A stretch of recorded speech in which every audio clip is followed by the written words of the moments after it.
Hello, Year 7. Today we are dividing fractions. Now we're going to be using the word reciprocal in this exercise.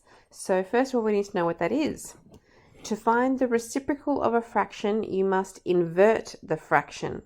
This is done by swapping the numerator and the denominator. Inverting is sometimes known as turning the fraction upside down or flipping the fraction.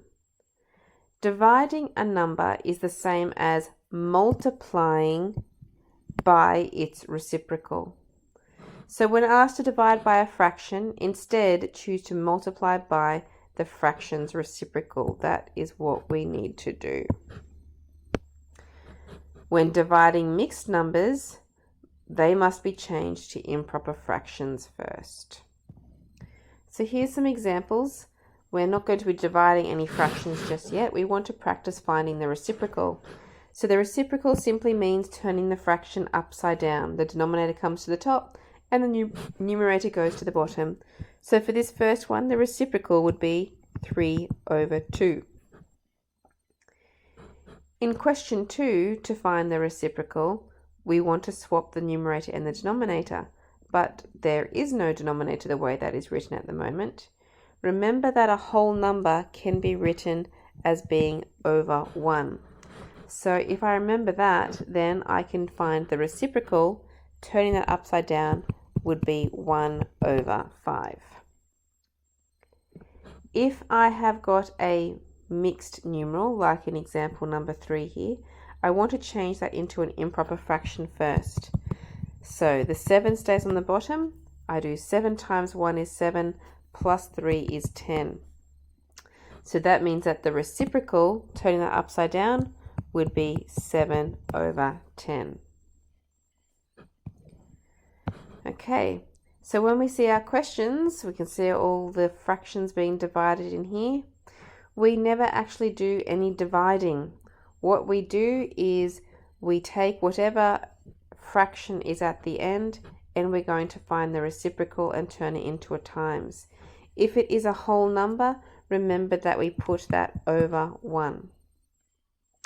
So the 5/8 will stay the same.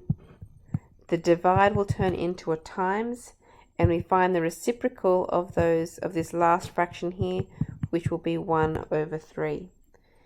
Once that's done, it is the same as a multiplication problem, where I look for things to cancel and I multiply what's left. Unfortunately, there's nothing to cancel here, so I just need to multiply. 5 times 1 is 5, and 8 times 3 is 24. Question 5. I have got a mixed numeral there to start with, and I also want to put that 5/1.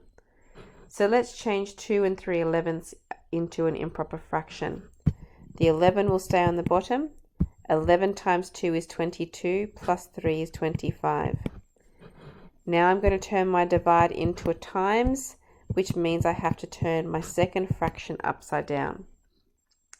Now in this question I can cancel the 25 and the 5. I can divide by 5 to get 5 on the top here and 1. 5 divided by 5 is 1. Once I have done my cancelling, I multiply what is left. On the top I have 2 times 1, which is 2. And on the bottom I have 11 times 1, which is 11.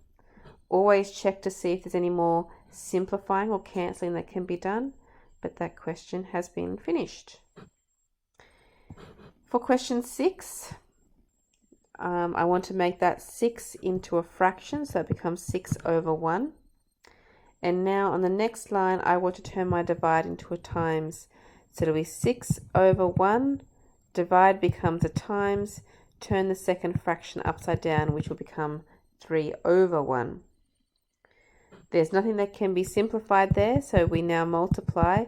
6 times 3 is 18, and 1 times 1 is a 1 on the bottom, but we know that if there's a 1 on the bottom, we don't need to write it. Question 7, we have 24, which would be over 1. We change the divide into a times, and we turn the second fraction upside down to be 4/3. Now we can do some cancelling with the 24 and the 3.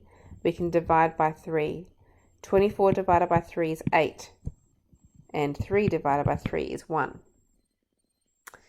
Multiplying what is left, we get 8 times 4 is 32. And 1 times 1 is 1. So we don't need to write that.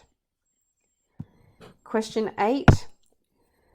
We write the first fraction down, change the sign into a times, and turn the second fraction upside down.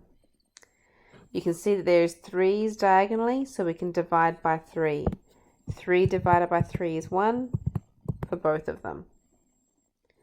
Multiplying what is left, 1 times 8 is 8, and 5 times 1 is 5. Because I have an improper fraction, I can change that into a mixed numeral.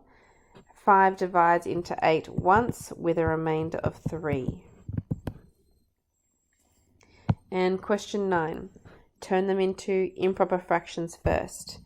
The 5 will be on the bottom. We do 5 times 2 is 10, plus the 2 is 12. I'm not going to turn my fraction upside down just yet. I need to know what my improper fractions are. So let's write that divide sign down. For the second fraction, 5 is on the bottom. 5 times 1 is 5, plus 3 is 8. On the next line, I will turn that divide into a times and turn my fraction upside down. Now you can see that there are some 5's there that can be cancelled. 5 divided by 5 is 1. And the 12 and the 8 can both be divided by 4. 12 divided by 4 is 3, and 8 divided by 4 is 2. Once everything is cancelled, we multiply what's left. 3 times 1 is 3, and 1 times 2 is 2. That is an improper fraction, so that would be the same as 1 because there is one lot of 2 and 3 with a remainder of 1 over 2, so 1 1/2. And that's the end.